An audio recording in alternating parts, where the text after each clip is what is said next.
Okay.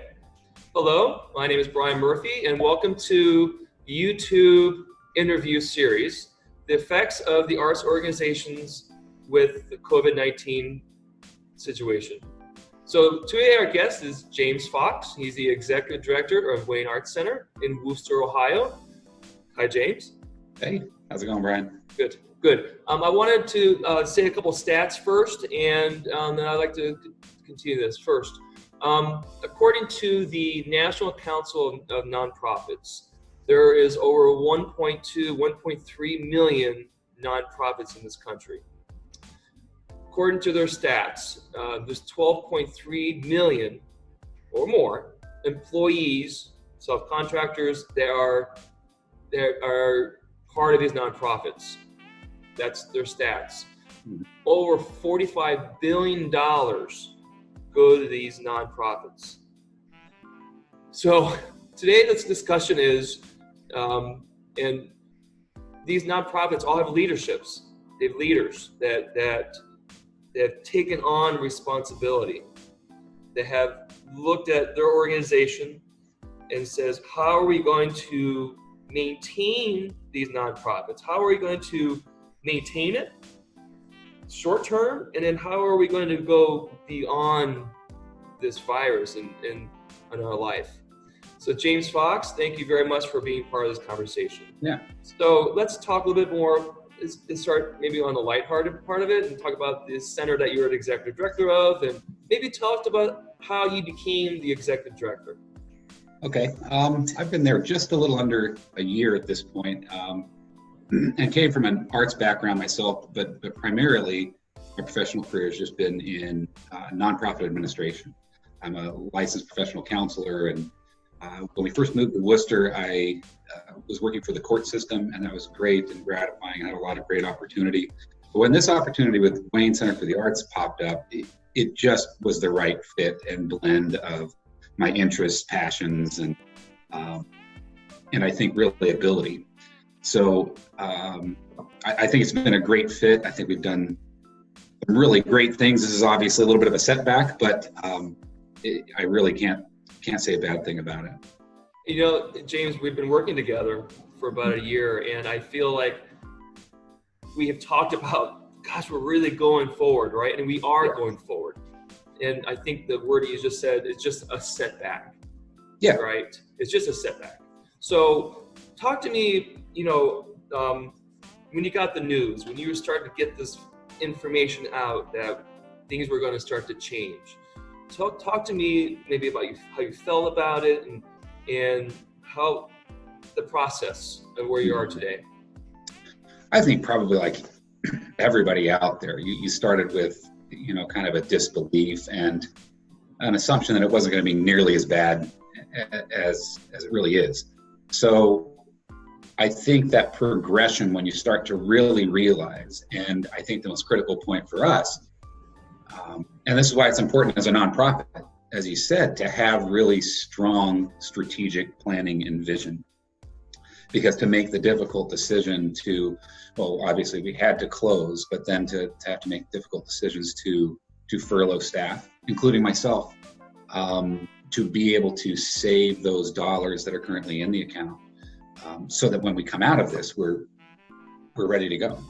And that's an incredibly difficult decision that impacts a lot of people, a lot of families, not to mention the community. But then in trying to do that, still, the challenge right now is to figure out how to continue to provide some service and bring the arts into people's homes. And so I think there's some really exciting opportunity there. And what you guys are doing in the dance program is a great example of that. Yeah, I mean, these kids and it's an adjustment. At least for what we've had to do, these kids had to adjust to looking at a screen and Right. take classes online and all that stuff. Talk about maybe the other programs that are, we've developed this, but what are the other programs that you see are making the changes too in the department? What we're working on right now, and part of it is just because we don't know how long this will extend. And so there are kind of two things that we're looking at, that how do we stay viable and sustained as an organization, but even more importantly, how do we keep getting content out to the people who are our supporters and students, and who frankly just need the arts right now. So, taking that model, that a lot of what dance is doing with the online instruction, we're actually working with some local mental health organizations that have some kids who really need pro-social programming. And so that is initiating the first implementations of everything from ceramic workshops at home that can be either family workshops or individual, that we have figured out a system by which to get kits delivered to the home so that they can do that. Then we pick it back up and bring it back to the Art Center for Firing. Everything from that to figuring out how to do guitar lessons online and even group guitar lessons. There's interest in a hip hop dance class that we're obviously exploring. Then looking at the visual arts. One of the interesting thoughts that came up on a conference call yesterday was this concept of the subscription box. And you can go out onto the market now and be able to buy a subscription box, and you get this box once a month. And I think we can do that in an economically feasible manner for people. Because what I liked about that program, it infuses that element of hope and anticipation. Yes, there's that word I'm looking for. Yes, because right now it's easy to lose that, to just be saturated in what's going on, because it's saturating every facet of our lives. Well, then sometimes just that one box that has some paper and some new, whether it be watercolor pencils or whatever it may be, and some guidance through video instruction as to what you can do with that to just keep creating. So that subscription box, that's just before we walk away from that, how would I, if I'm listening to this, how would I even get that box? Is there an organization? Is there a website? Is something we can put on? This is something that we're going to try to create in-house. Okay. And again, in order to make it economically feasible. There are examples of it out there right now that $30, $40 a month. If we can get that cost down, that's just base materials and projects that we can then provide the instruction on YouTube for free, and that we're just getting you the base materials that you need. And so our hope is to start assembling those this week and next. So, the word hope, and I'm glad that you brought that up, James, because I think I talked to my kids, and whoever's listening to this talks to their kids, and we talk about consistency, having activities, kind of get them away from whatever is going on the outside there. It's so important, So here you are creating, we're all in this place where we're creating work, and we want to bring it to the community abroad. What happens when we start to open up with this? Well, do you think this is going to change how we go about our business? Yeah, I think that's the the never-ending optimist part of me, that I think this crisis is creating opportunities for organizations, not only formal nonprofits, but for government organizations, for families, that there are things that we are figuring out how to do and having to be creative that will extend beyond this crisis. So when all of the limitations are lifted, I think some of these products that we're all producing right now will continue. And my hope is that they do, and that by doing so, we are bringing our product through dance and ceramics and the visual arts and all of the new exciting STEAM stuff that we're getting ready to do, that people who otherwise wouldn't be able to get to the Art Center for a variety of reasons, whether it be transportation barriers, financial barriers, and then just scheduling barriers. Yes. That all of a sudden we've created a format, really out of necessity, that will become a great platform for us to use in the future. And, goes right along with the mission and the vision of the center, of community building. Right. And accessing the community at large, not just Worcester. That's what I mean. Yes. Yes. Yeah. It completely goes right in line with that mission. Right. And that's when I see your leadership, James, I've always seen that. That's been something that me being part of it, that's your vision. That's where it's going. And it's kind of right in your wheelhouse almost. This is right in your wheelhouse of opening up beyond. Yeah. Yeah.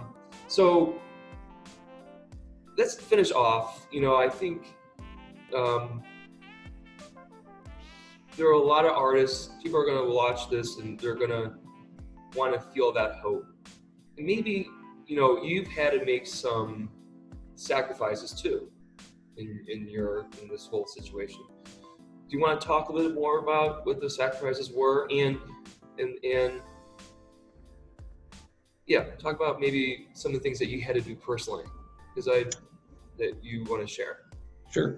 And I think, honestly, there's opportunity in this as well, that sometimes we get so wrapped up in our schedules and in our routines and the material things that we all think that we need. Sometimes a reset button like this, I think, can be good. Now, I'm saying that now, 2 weeks in, I may be a little less optimistic about it at week 8, but it's okay. It's all right. But I mean, when you really think about it, my family is a family that we run 20 hours a day. It seems like that we're just going. And so this forced pause for all of us, while sacrifice is in there, obviously financially and, advancing each of our various activities and careers is a challenge. There is opportunity in that as well. And there's strain in that. And I think what's important for all of us to remember, I thought about this just last night, that it's such an important time for empathy, to really just be able to stop, take a second, and try to place yourself into another person's shoes and experience. And we're all affected by this in different ways. And it may be that some of us are actually still working, but we're working in an essential field that we may become exposed to the virus. And there's a different level of stress and strain there, that while they may not have the economic sacrifice, they are making a sacrifice of health and wellness potentially, and time with their family. So we are all making sacrifice. And I think it's a really interesting opportunity for all of us to experience a little empathy and unconditional positive regard for one another. And so I guess there's an opportunity in that sacrifice as well. I think we should finish that. I think it's well said, James. Sounds good. It is well said. And thank you very much for sharing your experience. This is important. Thanks for doing what you're doing, Brian. Appreciate it. Yeah, appreciate it. And we will be talking soon. But all right. You had to take care, okay? All right. And this is the YouTube interview of how the COVID-19 virus is affecting the arts in I would say in a negative way, and we have to also say opportunity way, as an opportunity also. So thank you very much. All right. Take care. All right. Bye-bye.